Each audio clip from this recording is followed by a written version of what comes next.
Donc, idée numéro 4 reçue, pour gérer la crise, il suffit de communiquer. Et pour illustrer cette thématique, on a décidé de s'intéresser à la canicule de 2003. Sylvie vous a présenté les différents intervenants, Isabelle, Loïc, Lorraine et moi-même. Et pour commencer, je vous propose peut-être de regarder un petit film assez dynamique, assez court, pour vous empêcher de vous endormir juste après ce repas, qui nous a semblé intéressant de vous montrer. Le professeur Abenaïm est l'invité de cette édition. Bonsoir professeur, merci. Voilà, montez le son un petit peu. Nous reviendrons sur votre démission dans un instant. Mais avant cela, je vous propose de revenir sur le fil des événements depuis les premiers jours de la canicule pour en arriver à aujourd'hui où le ministre de la Santé parle d'une hypothèse plausible, non plus de 3000 mais de 5000 victimes. Christophe Nardini. Une véritable hécatombe. C'est en ces termes que ce médecin urgentiste décrivait la situation en début de semaine. Pendant le week-end, 50 personnes rien qu'en Île-de-France sont mortes à cause de la canicule. Révolté, ce médecin s'en prend à l'attitude de la Direction générale de la santé qui parle, elle, de mort naturelle. Mais qu'est-ce qu'ils foutent de la Direction générale de la santé? Ils se moquent de qui? Le problème, il est bien réel. C'est que nous avons des malades qui sont en train de mourir, qui meurent peut-être plus tôt que ce qu'ils devraient, mais ils n'auraient pas dû mourir. Dans les hôpitaux, l'organisation estivale est bousculée. Il faut faire face à l'afflux de malades. Très vite, les lits manquent, comme dans cet établissement. 40% des chambres restent fermées faute de personnel. Pour le ministère de la Santé, la situation est normale. Mardi, pourtant, les services funéraires commencent à leur tour à être débordés. Les fossoyeurs n'ont jamais autant travaillé. À Longjumeau, aux abords d'un funérarium saturé, une tente réfrigérée est même dressée pour accueillir jusqu'à 40 corps. Les autorités commencent alors à parler de 1500 à 3000 morts. Mercredi, le plan blanc est déclenché en Île-de-France. Il sera étendu le lendemain à tout le territoire, une mesure qui arrive un peu tard aux yeux des médecins. Certains sont amers. Si le plan blanc avait été déclenché avant, les conditions dans lesquelles des personnes sont décédées, les conditions inacceptables auraient été évitées. Jeudi, devant l'ampleur de la crise et le début de polémique, Jean-Pierre Raffarin interrompt ses vacances. Le gouvernement parle de problèmes de société et non d'un drame médical. Critiqué, le ministre de la Santé réfute toute responsabilité. Nous avons réagi dès qu'il fallait le faire. Je n'ai en conscience aucun reproche et aucun regret, car nous avons véritablement agi chaque fois qu'il le fallait et le plus vite possible. En fin de semaine, malgré une baisse de la température, pompiers et policiers restent fortement sollicités, souvent appelés alors qu'il est déjà trop tard. Difficile de dresser un bilan des personnes mortes à domicile, mais la tendance est inquiétante. Dans un arrondissement moyen sur la capitale, on enregistre en moyenne 3 à 4 décès par semaine. Là, certains arrondissements ont enregistré ces dernières semaines 30, 40, voire 50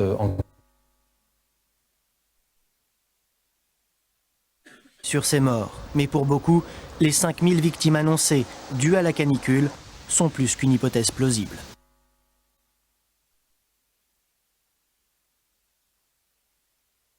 Voilà, donc c'était un petit film, histoire de vous remettre un petit peu dans le contexte de 2003, pour ceux qui s'en souviennent bien. Pour les plus jeunes, c'est un petit peu plus lointain, mais c'est effectivement un événement qui a marqué les esprits.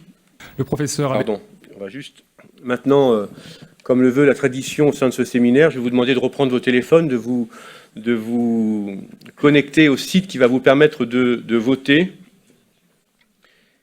et de répondre à la question suivante.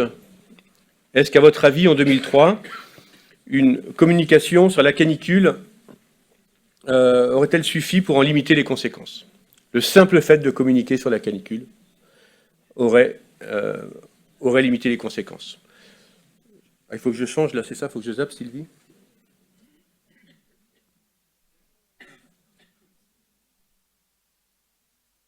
Attendez, il faut juste que je retrouve le truc.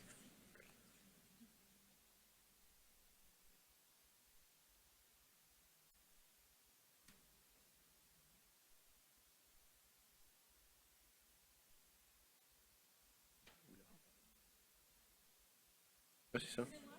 Oui.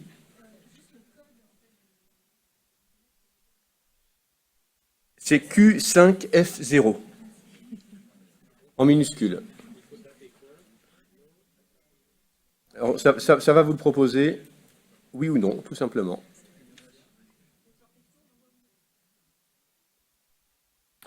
Alors, je ne suis pas le spécialiste de la technique. Je crois que ça, j'ai entendu ce matin que ça se faisait par texto. Moi, je l'ai fait par.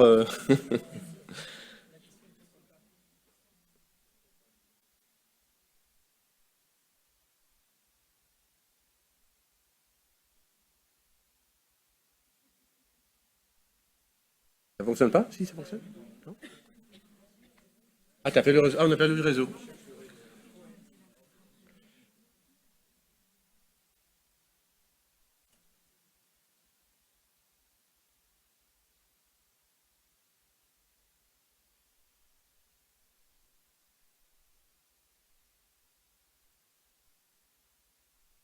Bon, sinon, tant pis, on perd pas de temps et puis on passe à la suite, Sylvie, peut-être, pour pas trop perdre de temps. C'est dommage parce que c'était une question difficile. Bon, on va arrêter. Allez, on va passer à la suite, tant pis, on va pas perdre trop de temps. C'est bon ou pas, Sylvie? Non, ok.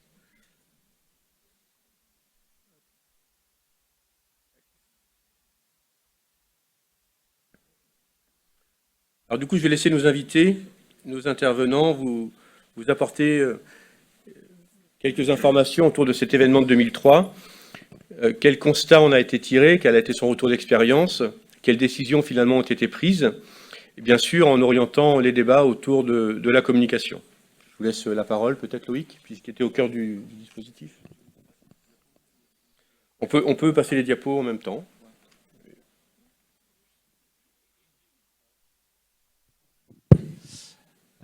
Non, elles ne sont pas là. Là, c'est Dakar. Là. Du coup, oui, alors voilà, juste pour effectivement poser un peu le débat. Vous avez vu le ministre de l'époque, Jean-François Mattei, qui avait été pris sous des feux assez intenses, médiatiquement parlant. Et en même temps, alors même si l'expression est à la mode, on voit très bien que là, ce que je vous ai représenté, c'est l'activité des services d'urgence d'Île-de-France, des plus gros services d'Île-de-France.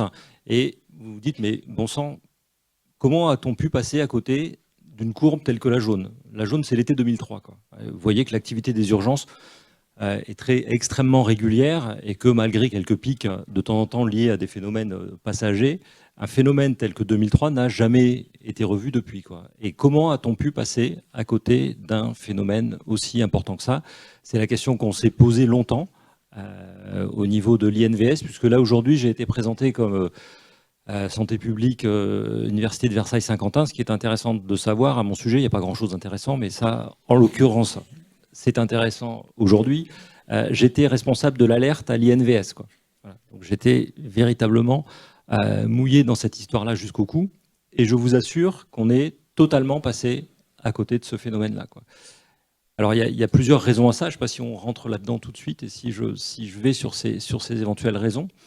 La première, c'est qu'il existait quelque chose qui aujourd'hui n'existe plus en France et qui était une césure totale entre la mesure de l'état de santé de la population et la décision politique. Et de fait, quand Jean-François Mattei dit c'est normal, en réalité, ce qu'il exprime, c'est simplement les informations qui lui remontent du terrain par des voies normales, mises en place et organisées par l'État. Et ces voies-là remontent en disant il ne se passe rien. Simplement parce que ça n'est pas qu'il ne se passait rien, c'est que le système tel qu'il existait à l'époque était incapable de mesurer ce qui était en train de se dérouler. Alors oui, on sait mesurer la grippe parfaitement, on sait mesurer la varicelle parfaitement, mais la chaleur, non. Et les effets de la chaleur, non. J'en veux pour preuve qu'à l'époque, j'ai reçu 2 coups de téléphone à l'INVS, du terrain, qui sont remontés. Des médecins inspecteurs, tous les deux d'ailleurs, je crois que c'était dans le 56, donc dans le Morbihan, et qui m'ont dit, bah voilà, c'est simple, non, il y avait un médecin et 2 cas. J'ai 2 personnes qui sont décédées de la chaleur. Ouais, ok. Et alors donc l'état d'esprit dans lequel on était aussi n'était pas la chaleur tue. La chaleur, c'était quelque chose de plutôt, comme on le disait tout à l'heure, plutôt sympathique pour les vacances. Mais pas du tout intégrer le fait que ça puisse avoir cet effet de moisson au niveau d'une population. Et en me disant et en continuant sa discussion, en disant que oui, ils étaient dans un état physiologique un peu avancé, qu'il y en avait un qui avait un penchant pour la bouteille, que le deuxième, il prenait une liste de comprimés, de médicaments grands comme le bras, et que finalement, quand on met les comprimés d'un côté, les médicaments, l'alcool de l'autre, etc., ils sont morts. Bah oui, finalement, c'est normal, on pouvait s'y attendre, la chaleur par-dessus, voilà. Et c'est exactement ce que disait Patrick Pelloux, avec qui j'ai beaucoup échangé par la suite sur le sujet. C'est cette logique, effectivement, ils sont morts, oui, bah oui, il a fait chaud, ils sont morts. Mais c'est pas du tout la logique dans laquelle on était à l'époque, qui était de dire ils sont morts alors qu'ils n'auraient pas dû mourir, quoi. Voilà. Et il y avait ce retournement de réflexion et qui s'est produit sur la chaleur, mais qui ensuite s'est produit sur d'autres phénomènes. Ça a été vrai sur le froid, ça a été vrai sur la grippe, ça a été vrai sur d'autres. Et il y a eu un retournement de réflexion sur l'effet et la conséquence. Voilà. Et ça a été, et la canicule, de ce point de vue-là, a modifié grandement la réflexion nationale sur le sujet. Alors, je ne sais pas si la suivante, après, il faut m'enlever le micro parce que sinon... Même si... Alors, juste, moi, je suis Isabelle Tréma, c'est pareil, il n'y a pas grand-chose à connaître de moi. Je suis aujourd'hui directrice de la communication de l'Agence de la biomédecine, qui est une autre agence de sécurité sanitaire sous tutelle du ministère de la Santé. À l'époque, j'étais directrice de la communication à l'Institut de veille sanitaire.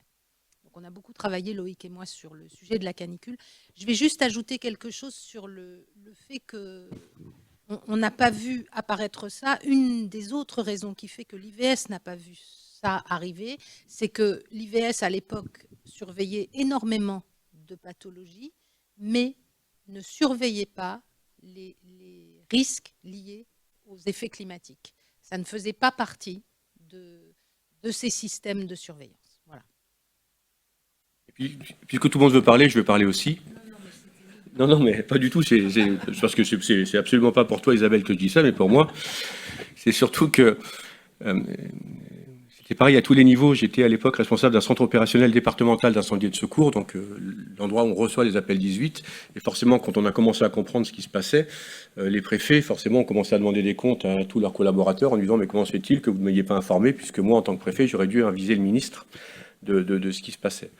Et ce qui est encore plus impressionnant, ou en tout cas... voilà, ce qui interpelle par rapport à cet événement, c'est qu'à l'échelle d'un département, puisque les sapeurs-pompiers sont gérés au niveau départemental, il était impossible de mesurer une surmortalité, puisque le volume d'un département, en l'occurrence à l'époque c'était le Loiret, n'était pas suffisamment grand pour qu'on puisse avoir des chiffres significatifs par rapport à cette élévation de la mortalité. Et même en ayant la solution au problème, en reprenant les chiffres, en reprenant l'histoire, parce que souvent quand on fait du retour d'expérience, c'est tellement facile de dire bien sûr qu'on aurait vu, bien sûr qu'il aurait fallu faire comme ceci, bien sûr qu'il aurait fallu réagir comme ça. Même en refaisant l'histoire à l'envers, on était dans l'incapacité complète d'interpréter les chiffres pour que de façon factuelle, on puisse aviser le préfet de l'événement que l'on était en train de rencontrer. Alors, du coup, sur ce petit graphique, là, vous voyez, il y a une dernière petite ligne verticale qui supplante toutes les autres. C'est la mortalité de 2003 versus les 30 années, si mes souvenirs sont bons, oui, les 30 années précédentes. Donc c'est la mortalité de 14 villes, les 14 plus grandes villes de France. Et on voit très bien que, et encore là on est en logarithme, mais on voit très bien qu'on a effectivement un pic assez majeur, à nouveau, à côté duquel on est totalement passé. Et je rejoins tout à fait ce que disait Ludovic, effectivement, il y a eu cette césure complète et on était incapable de mesurer que ce soit la mortalité, l'activité hospitalière en temps réel, quoi. Donc cet événement a été marquant, il a fallu réagir. On ne pouvait, bien sûr que le gouvernement ne pouvait pas se contenter de dire on n'a pas vu, on n'a rien fait. Il fallait à partir de 2003 réagir. Et donc Loïc, Isabelle, qu'est-ce qui a été mis en place à partir de 2003 pour enrayer justement cette absence d'indicateurs et de surveillance de l'événement? Alors, il y a eu une commande ministérielle qui est arrivée assez rapidement après l'événement, de Jean-François Mattei. Une commande donc politique qui a été, c'était assez simple, hein, ça tenait sur une page et demie.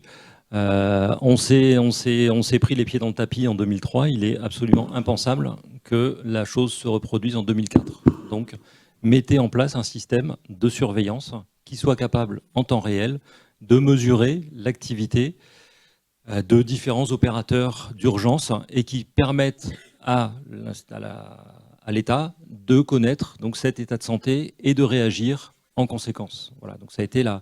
Et pour revenir juste sur la sidération, à un moment, je crois que ce mot a été employé ce matin, effectivement, il y a eu une forme, ce phénomène a entamé une forme de sidération, a déclenché une forme de sidération au niveau des opérateurs, notamment des urgences, parce qu'on a là aussi beaucoup parlé après avec eux, on les a longuement rencontrés à plusieurs reprises, et le phénomène était tellement massif et important à leur échelle locale qu'ils n'imaginaient pas que ça puisse se passer ailleurs. Et à l'époque, 2003, les réseaux sociaux, etc., tout ça n'est pas complètement on n'était pas encore complètement là-dedans.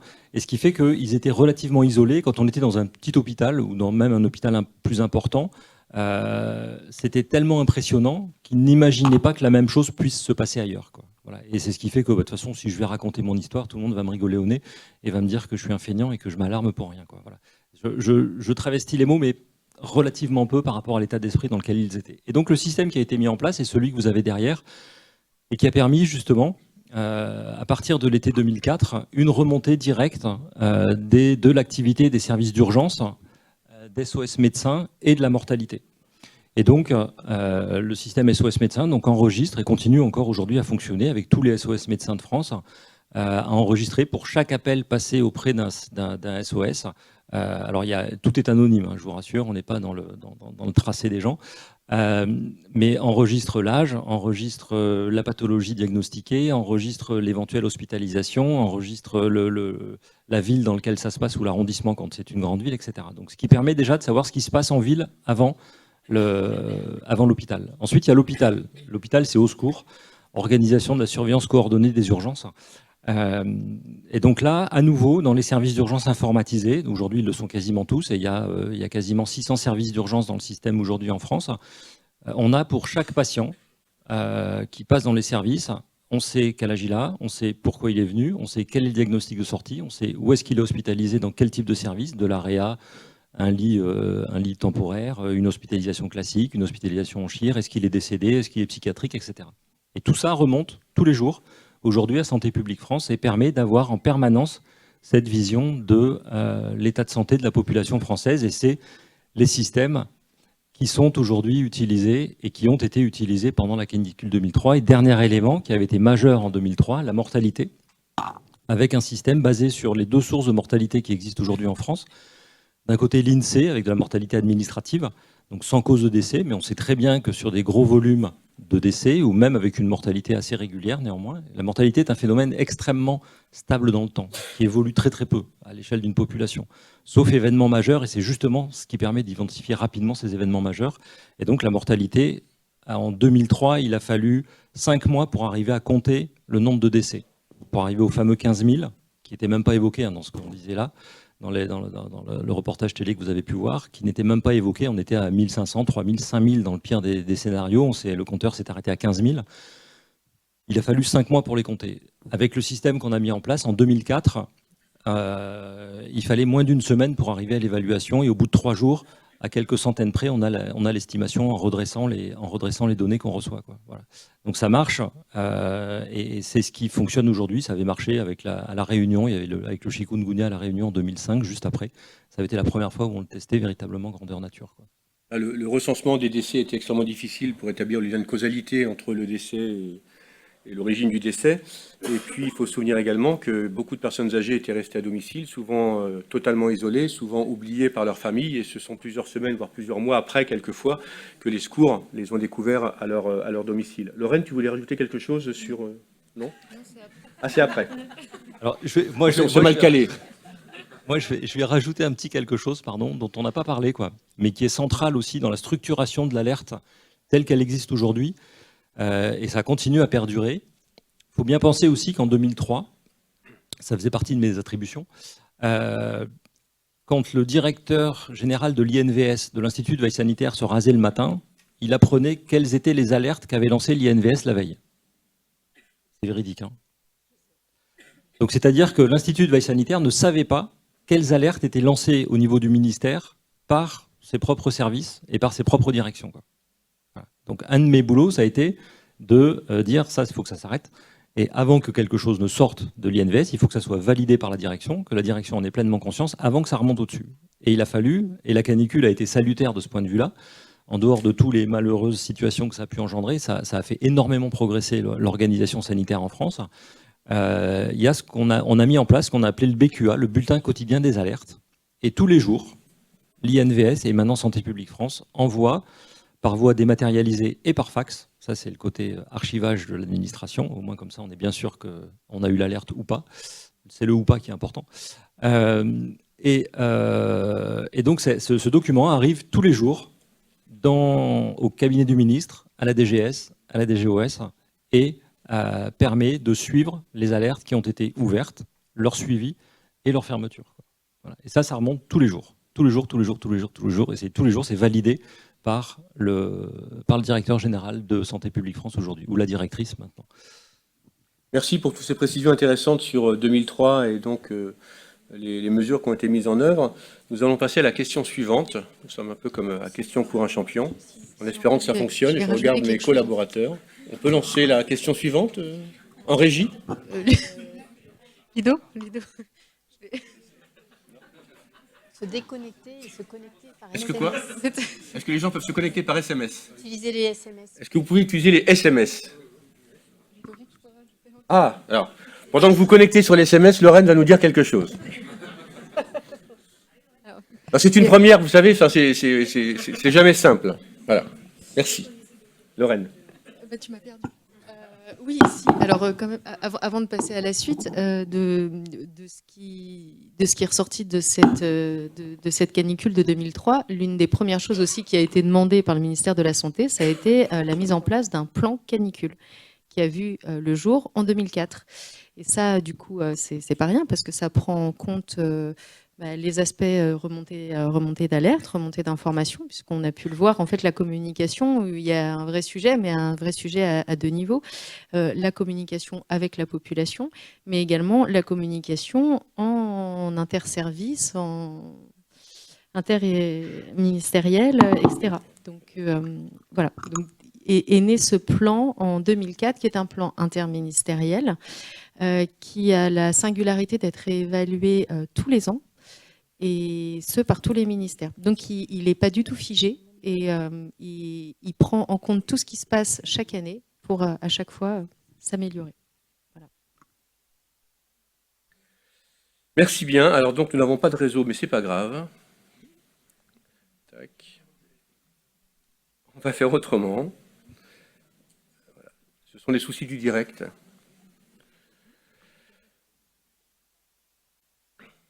Donc la première question, on va le faire à main levée. Enfin, à main levée, ceux qui veulent répondre répondront. Je ne veux pas compter les mains, hein, rassurez-vous.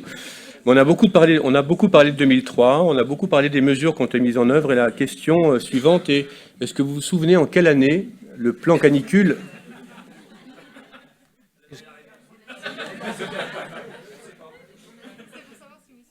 C'est pour savoir...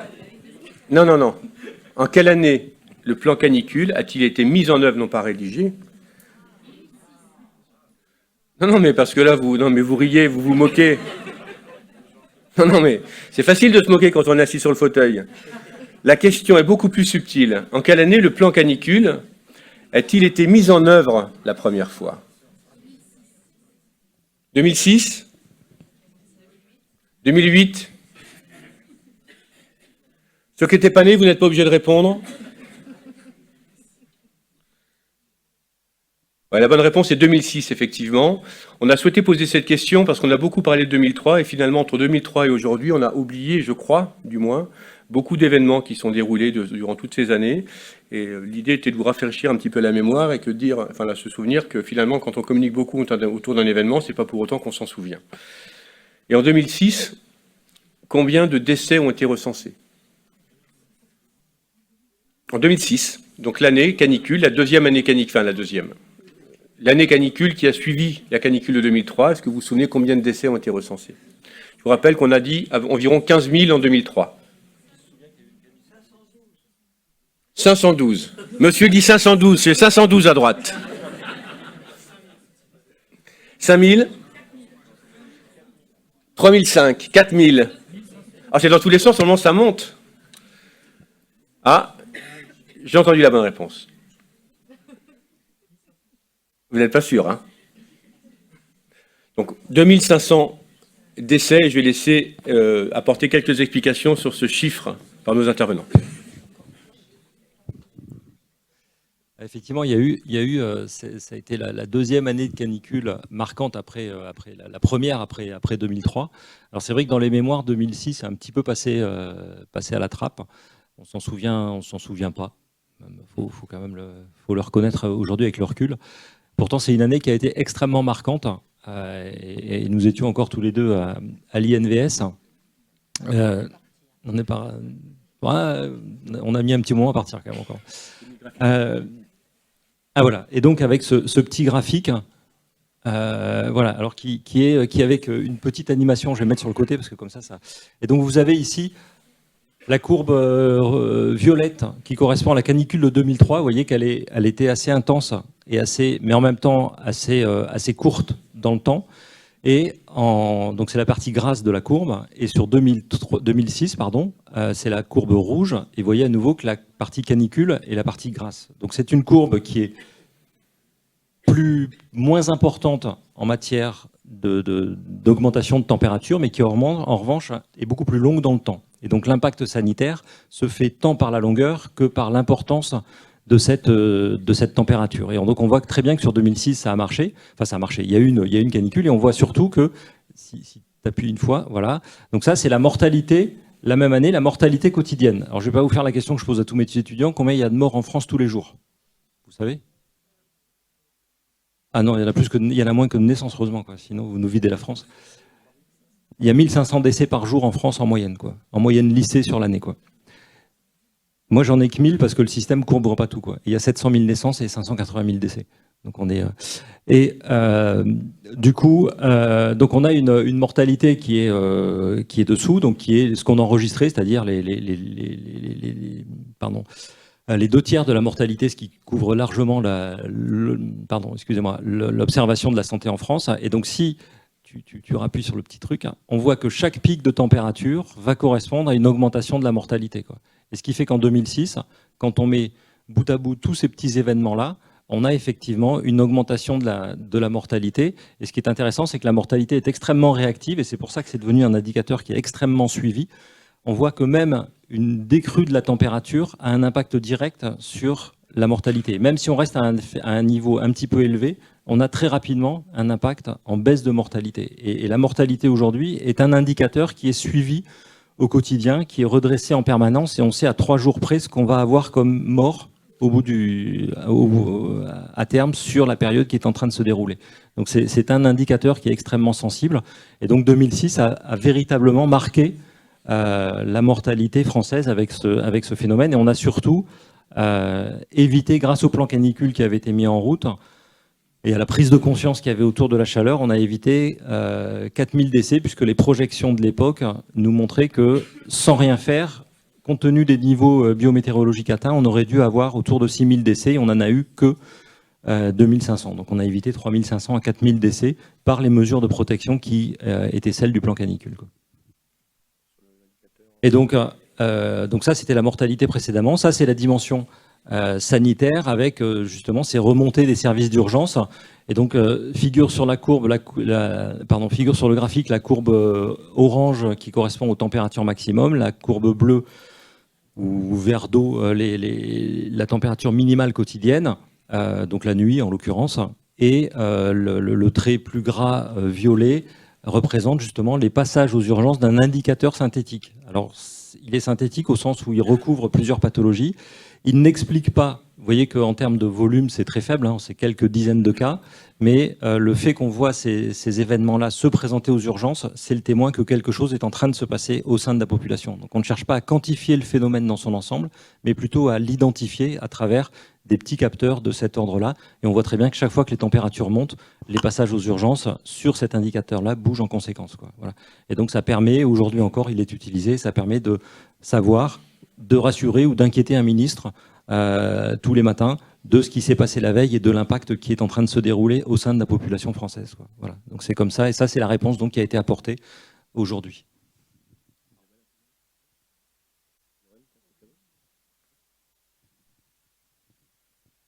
Donc je viens de comprendre que nous avions définitivement perdu notre outil de sondage. Oui, voilà. En fait, Bicast, la plateforme est actuellement indisponible car ils mettent à jour l'application. Voilà. Donc on fera du vote à main levée, je crois, pour la suite. Ça ira très bien, on va essayer de s'en sortir. On se souvient, et oui, il faut s'adapter à toutes les situations, donc c'est ce que nous allons tenter de vous prouver. Donc les questions étaient les suivantes. 2019 est effectivement la dernière année où la France a connu un épisode caniculaire, hein, il est extrêmement récent. Est-ce que nous sommes encore en mesure d'améliorer le dispositif pour réduire le nombre de morts? Et à votre avis, est-ce que la communication est un moyen suffisant? Nombre de morts en 2019, ça a été communiqué il n'y a pas très longtemps, les chiffres officiels. Ouais, c'est ça, 1500. Voilà. Pour ceux qui... Alors là, je vais peut-être m'adresser principalement à ceux, et peut-être donner la parole à ceux qui veulent. Est-ce qu'en termes de communication, on est encore en mesure d'améliorer le dispositif pour passer en dessous de ce seuil de... Il y a des micros qui tournent. En fait, on a été sensibilisé à un risque, on ne l'était pas forcément. Et moi, j'ai vu simplement ce qui se passait dans mon immeuble. Aussi, c'est à la population aussi de se prendre en charge et de voir aussi ce qui se passe dans son immeuble.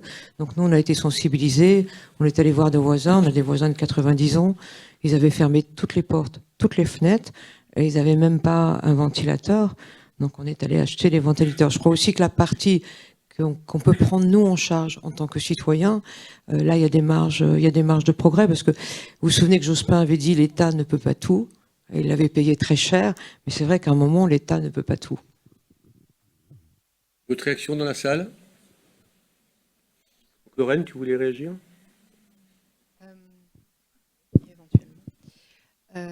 Oui, donc quant à savoir si la communication peut tout faire,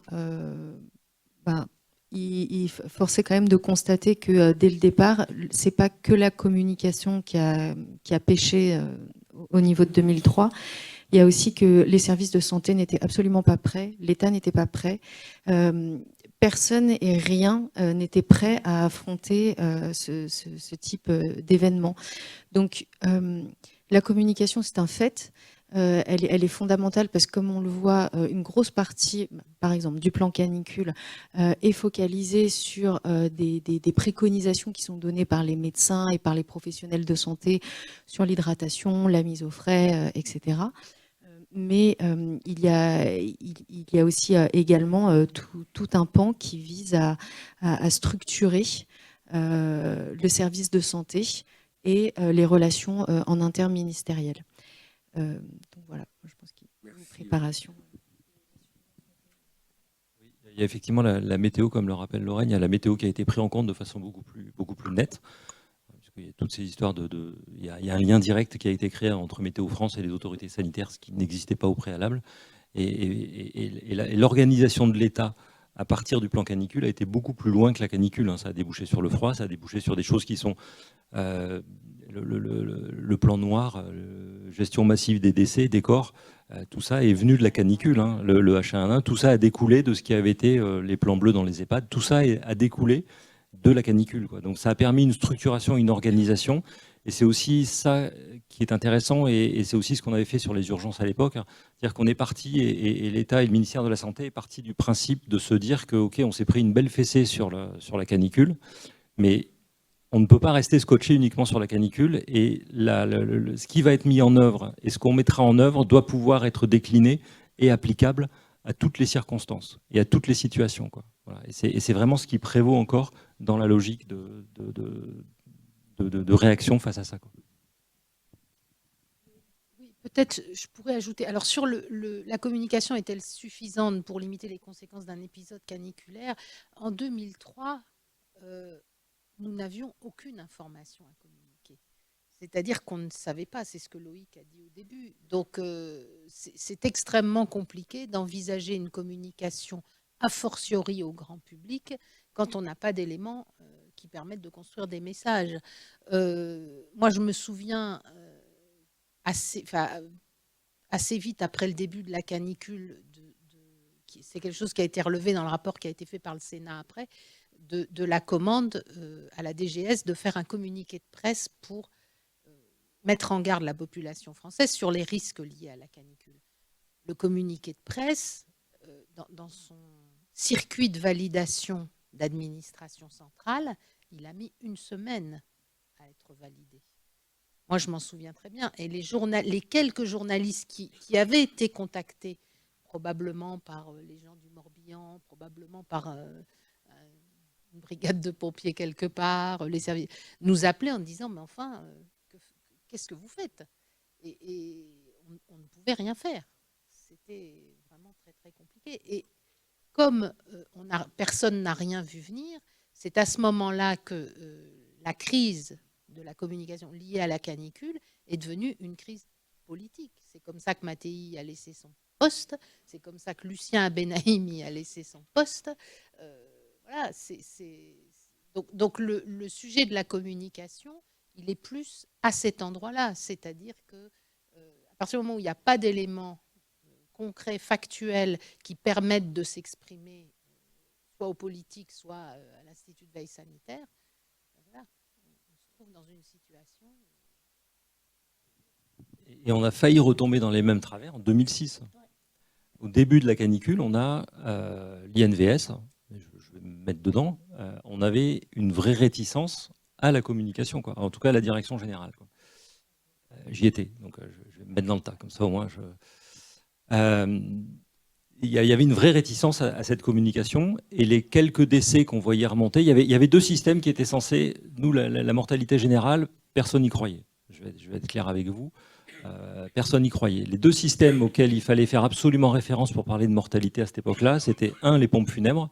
Donc autant vous dire que je maîtrise parfaitement l'organisation de la Fédération française des œuvres funéraires et de la marbrerie, et d'un côté, et de l'autre côté, les certificats de décès mentionnant de la déshydratation par les médecins qui signaient leur certificat de décès. Ces deux éléments-là étaient censés représenter la quintessence en matière de surveillance de la mortalité. Dans l'un et l'autre cas, c'était parfaitement faux, quoi. Ça n'avait absolument aucun sens et aucun rapport. Mais néanmoins, c'est ceux qui étaient attendus par le politique d'une part, et qui ont aussi été... Après, et au bout de quelques jours, vous avez vu que ça a duré un petit moment, au bout de quelques jours, il y avait une pression médiatique assez forte parce que les journalistes avaient la mémoire de 2003 et donc nous soumettaient à la question de façon assez violente, ce qu'on peut considérer comme normal. Et il y a un moment, il a fallu, entre guillemets, lâcher un chiffre. Il y avait une vraie pression médiatique très forte sur l'INVS. On commençait à voir circuler des chiffres, la nature ayant horreur du vide, comme je le disais tout à l'heure, etc. Donc, et en le donnant ces premiers éléments-là, d'un seul coup, ça a dégonflé totalement le ballon. On avait donné comme chiffre, je crois, 80 décès, j'ai en tête 80 décès par déshydratation certifiés en France sur les X derniers jours, quoi. Ce chiffre n'a aucune valeur, mais alors vraiment aucune, parce que le médecin certificateur, il ne va pas forcément mettre déshydratation, il ne va pas forcément penser à l'envoyer à l'INVS, machin, etc. Donc ça n'avait absolument aucune valeur. Mais le simple fait de lâcher un chiffre qui identifiait un phénomène ou qui donnait un nom ou qui mettait un chiffre sur quelque chose qui était en train de se dérouler a instantanément dégonflé la pression médiatique qu'il y avait autour de ça, quoi. Et c'est devenu, je ne vais pas dire que la canicule est devenue un non-sujet à partir de là, mais en tout cas c'est devenu un sujet qui était beaucoup moins prégnant dans les médias que ce que ça a été tant qu'on gardait les chiffres et tant qu'on donnait une fausse transparence ou l'impression de ne pas dire la vérité sur ce qui était en train de se dérouler. Mais ces chiffres étaient faux, étaient objectivement faux, quoi. Je suis juste garant du temps, peut-être pour... à moins qu'Isabelle, tu souhaitais réagir tout de suite. Je voulais juste rappeler que c'est toute la difficulté de la communication de crise. C'est-à-dire que moi, je suis une ardente défenseur de la transparence. Je pense vraiment qu'on l'a vu depuis Tchernobyl, on voit bien que à partir du moment où on n'est pas transparent, on suscite encore à chaque fois plus de défiance, à chaque crise. On le voit avec Rouen, là, qui est le meilleur exemple. En revanche, ce qui est très compliqué, c'est de garder cette idée de transparence avec en face des chiffres qu'exige la presse, des chiffres qui sont extrêmement compliqués à donner. C'est exactement ce que dit Loïc. Parce que le travail épidémiologique ne correspond pas aux besoins de la presse. Et moi, je me souviens, je vais juste raconter une petite anecdote, je me souviens qu'au bout des 5 mois auxquels on est arrivé à évaluer précisément le nombre de morts en 2003 liés à la canicule, je me souviens que les épidémiologistes voulaient qu'on écrive dans un communiqué de presse sur notre site internet que la canicule de 2003 avait provoqué environ 15 000 morts. Et je me souviens leur avoir expliqué, on ne peut pas écrire environ 15 000 morts. On parle de 15 000 personnes. Alors il me disait, oui, mais selon les calculs, parfois on est à 14 802 et parfois on est à 14 904. Je disais, mais on s'en fout. Enfin, je veux dire, on peut pas, peu importe que ce soit 14 802 ou 14 904, mais en tout cas, on ne peut pas écrire près de 15 000 morts. Donc, j'ai obtenu gain de cause pour une fois avec les épidémios, ce qui est rare, et on a écrit « La canicule a provoqué 15 000 décès ». Ce qui est intéressant également, donc on a bien compris que ce plan canicule est aussi un plan de communication finalement. Et si, avec les dispositions mises en œuvre depuis 2003, donc aujourd'hui en 2019, comment est-ce que l'épisode de 2003, pour le coup, se serait déroulé? On a souhaité conclure cette table ronde par cette question. C'est encore Loïc, mais c'est très bien. Alors, du coup, la diapo a un petit peu bougé dans l'envoi, c'est pas grave. Donc, oui, les choses. Alors, si on avait eu en 2003 ce qu'on a aujourd'hui à notre disposition, vous avez là sur ce petit graphique donc, qui représente le mois d'août 2003 et les données d'août 2003 analysées avec déjà les données avec les données disponibles telles qu'on aurait pu les et telles qu'on les a aujourd'hui. Donc à l'échelle de l'Île-de-France, hein, là ça ne vaut que pour l'Île-de-France et pour les plus gros services d'urgence d'Île-de-France. Donc on voit que l'alerte statistique, je parle d'alerte statistique, hein, c'est-à-dire qu'on dépasse un chiffre d'attendu. Donc on est la fréquentation des urgences des personnes âgées de plus de 75 ans dépasse un attendu le 2 août. Donc vous voyez qu'on est très en amont de ce qui est en train de se passer. 2 jours après, c'est les passages des 15 ans et plus. Donc là, on est sur les adultes. Donc pour faire franchir, mettre en alerte les passages adultes, il faut qu'il se passe quelque chose d'assez majeur. Ensuite, le 5, le lendemain, l'hospitalisation des 75 ans et plus. Je me suis occupé de la surveillance de ces données pendant près de 10 ans. Jamais on a eu une telle succession d'événements aussi marquants dans le temps et d'alertes qui sonnaient aussi rapprochés que ça sur un même échelon géographique, quoi. Donc on voit le 2, les passages des plus de 75 ans, le 4, les passages de plus de 15 ans, le 5, les hospitalisations des plus de 75 ans, et le 6, on a pour tous les services d'urgence, oui déjà le 5 c'est pour tous les services d'urgence d'Île-de-France, de cet échantillon, pardon, et ensuite le 6, on a les hospitalisations sur plusieurs établissements, les passages des 75 ans sur plusieurs établissements, et les hospitalisations des 75 ans et plus sur le total et pendant plusieurs jours. Donc c'est-à-dire que le phénomène qui était décrit avec un Patrick Pelou qui crie dans le micro autour du 12-13 août, en réalité, avec le système tel qu'il existe aujourd'hui, ça veut dire qu'entre le 4 et le 6, on aurait déjà déclenché quelque chose et on aurait vu qu'il était en train de se dérouler un phénomène, quoi. Voilà. Donc on peut gagner quasiment 10 jours. Alors il faut qu'un phénomène soit massif et dure longtemps, hein, parce que si ça dure 2 jours, on arrive après la bataille.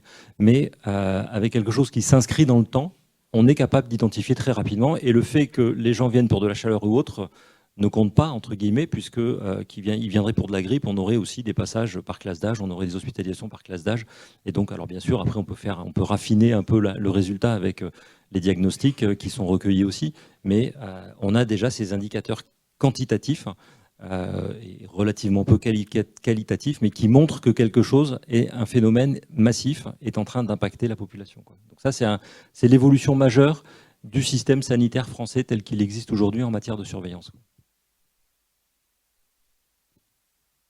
C'est bon. J'ai des choses à dire, mais ça n'a rien à voir avec... Non, mais c'est pas grave, vas-y, Lorraine, puis on va conclure. Non, mais oui, alors il faut voir que depuis 2003, dès qu'on a eu des épisodes de grande chaleur, de vagues de chaleur, on peut remarquer qu'on a à peu près le même impact sur les populations, enfin on va dire en termes de cible de population. C'est proportionnellement à peu près pareil qu'en 2003, mais tout à un nombre bien réduit. Donc on voit quand même que les mesures qu'on a mises en place depuis 2003 fonctionnent. Il y a effectivement tout ce qui est structure au niveau du service de soins. Mais il y a le plan canicule est un plan national qui se décline au niveau territorial, donc qui est à la main du préfet. Parce que 30 degrés à Marseille, c'est pas 30 degrés à Paris. Les plus hauts taux de mortalité sur la canicule 2003 ont été retrouvés dans les très grosses zones urbaines comme Paris, etc. Donc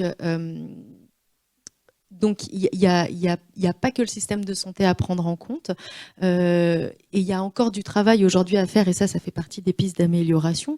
C'est de prendre aussi en compte tout ce qui est infrastructure, les bâtiments, etc. Donc ça fait partie des axes d'amélioration.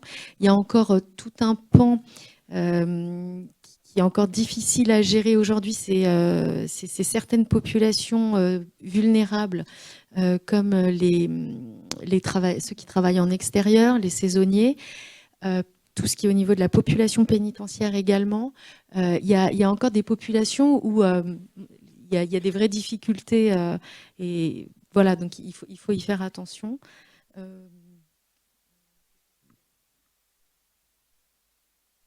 Et que si effectivement, bien sûr, tout le volet communication en termes de mesures de santé publique, on voit que ça a été clairement pris en compte, parce que pendant donc cette période de canicule qui est bien, enfin cette période à risque en tout cas, qui est bien ciblée par le plan canicule juin, juillet, août, on a quand même des campagnes de communication qui sont faites par Santé publique France entre autres, et qui maintenant ont vraiment impacté toute la société, et on se rend compte qu'il y a vraiment un élan de solidarité quand même qui existe et qui n'existait pas auparavant, où on va faire attention à sa petite voisine, où on va appeler mamie, est-ce que tu as bu ton verre d'eau, alors que ça, auparavant, ça n'existait pas.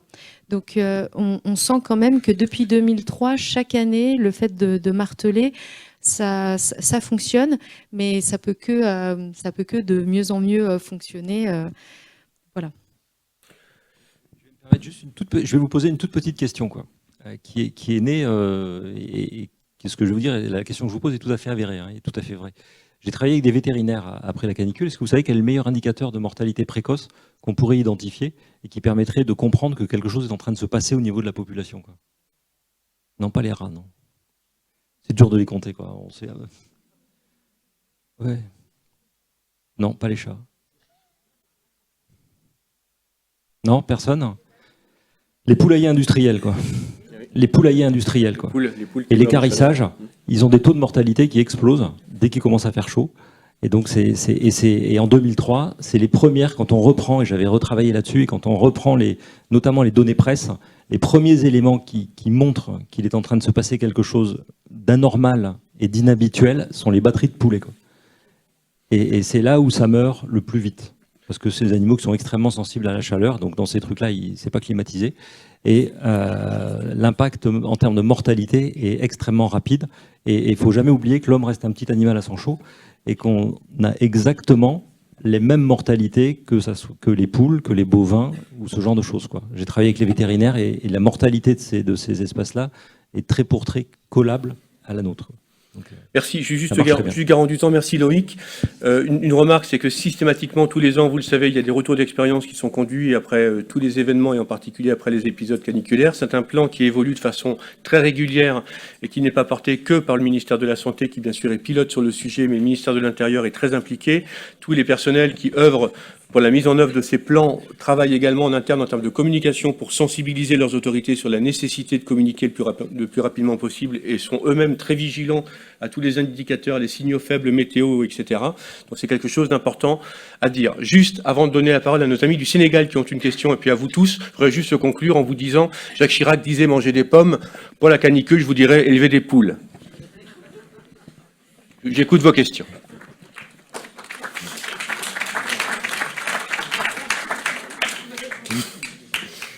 Elle n'était pas prévue, mais elle était facile. Donc, merci au Sénégal de nous poser votre question. On vous écoute. Bonjour. Par rapport à la communication de crise, laquelle vous adopterez devant une population qui est fataliste, qui met tout sur la volonté divine? Quelle communication de crise? Merci. Bonjour. C'est une question à laquelle il est un peu difficile de répondre. Moi, je pense que, d'une manière générale, je vais botter en touche, mais d'une manière générale, je pense que la communication doit se décliner en fonction des cultures, des cibles auxquelles on s'adresse. C'est-à-dire que ça n'est pas moi qui vais vous expliquer comment communiquer au Sénégal. Voilà. Non, mais c'est vrai, je suis hyper sérieuse. C'est vrai. Moi, je travaille avec les pays du Maghreb sur le prélèvement et la greffe d'organes dans mes fonctions d'aujourd'hui, et c'est eux qui m'apprennent des choses. C'est pas moi qui leur apprends des choses.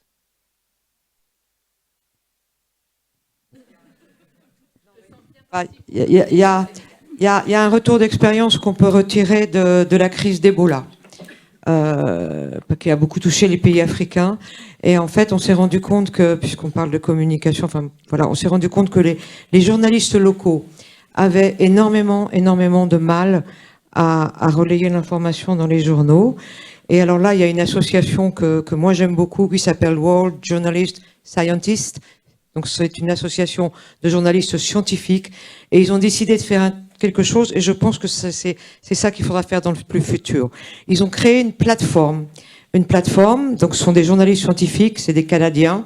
Ils ont créé une plateforme d'information et ils ont mis toute l'information scientifique sur Ebola, ce qui permettait aux journalistes d'aller piocher cette information sur cette plateforme et après de simplement, eux, de donner l'information locale.